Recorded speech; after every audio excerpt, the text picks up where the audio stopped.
নমস্কাৰ, আপোনালোক সকলোকে আমাৰ চেনেললৈ স্বাগতম জনাইছোঁ। আজিৰ বিষয়টো হ'ল ছাত্ৰ-ছাত্ৰীসকলে পঢ়াত কিদৰে সফল হ'ব, তেওঁলোকে পঢ়াবোৰ কিদৰে সহজে মনত ৰাখিব। ছাত্ৰ-ছাত্ৰীসকলে পঢ়াত বহুতো কষ্ট কৰা দেখা যায়। তেওঁলোকে দিনে ৰাতিয়ে বহুত পঢ়ে, কিন্তু কিছুমান ছাত্ৰ-ছাত্ৰীৰ পঢ়াত ভাল ফল দেখুৱাব নোৱাৰে। তেওঁলোকৰ পঢ়াবোৰ মনত নৰয়। গতিকে কিদৰে পঢ়িলে আমি পঢ়াত ভাল ফল দেখুৱাব পাৰিম, তাৰ বিষয়ে এই ভিডিঅ'টোত আলোচনা কৰা হৈছে। গতিকে বলক দেৰি নকৰি ভিডিঅ'টো আৰম্ভ কৰোঁ। যদি আপুনি ভিডিঅ'টো প্ৰথমবাৰ চাইছে তেনেহ'লে ভিডিঅ'টো এটা লাইক কৰি দিব, চেনেলটো ছাবস্ক্ৰাইব কৰিব আৰু কাষতে থকা বেল বাটনটো টিপি অল কৰি ৰাখিব, যাতে আগলৈ আহিবলগীয়া নতুন নতুন ভিডিঅ'সমূহ আপুনি চবতকৈ সোনকালে পায়। পঢ়াত সফলতা অৰ্জনৰ বাবে ছাত্ৰ-ছাত্ৰীসকলৰ কৰণীয়। পঢ়াত সফলতা অৰ্জন কৰিবলৈ ছাত্ৰ-ছাত্ৰীসকলে নিজৰ মাজত এটা লক্ষ্য স্থিৰ কৰি তাৰ মাজেৰে পঢ়াবোৰ ভালদৰে আগুৱাই নিব লাগিব।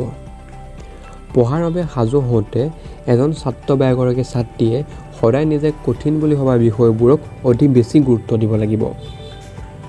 নিজে কঠিন বুলি ভবা বিষয়বোৰ পৰীক্ষাৰ ওচৰত পঢ়িবলৈ থ'লে হয়তো সময়মতে পঢ়া হৈ নুঠিবও পাৰে বা বহু ক্ষেত্ৰত বুজাত অসুবিধাও হ'ব পাৰে। গতিকে এইকেইটা বিষয় আগতেই পঢ়ি কমপ্লিট কৰি ৰাখিব লাগে। পঢ়াৰ বাবে আটাইতকৈ ভাল সময় হ'ল ৰাতিপুৱাৰ সময়খিনি। এই সময়খিনিত আমাৰ মনবোৰ সজীৱ হৈ থাকে।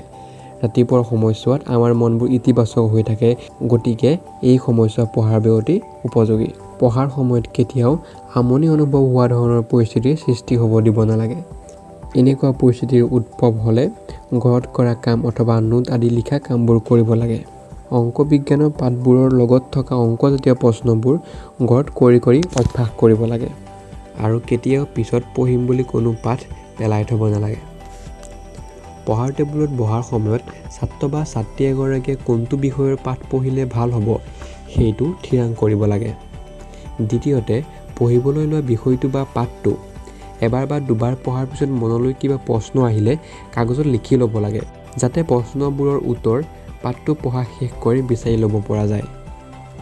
তৃতীয়তে, পঢ়া কামটো মনোযোগেৰে খৰচি মাৰি কৰিব লাগে আৰু পাঠটোৰ যি অংশই প্ৰশ্নৰ উদয় কৰিছে সেই অংশটো চিন দি ৰাখি পিছত প্ৰশ্নবোৰৰ উত্তৰ পাবলৈ যত্ন কৰিব লাগে। যিকোনো এটা পাঠ এবাৰ বা দুবাৰ পঢ়োঁতে মনত নাথাকিব পাৰে, সেয়েহে মূল্যৱান বুলি ভবা পইণ্টবোৰ মনত ৰাখিব লাগে আৰু পাঠটোৰ পঢ়াৰ শেষত সেইবোৰ পুনৰীক্ষণ কৰিব লাগে।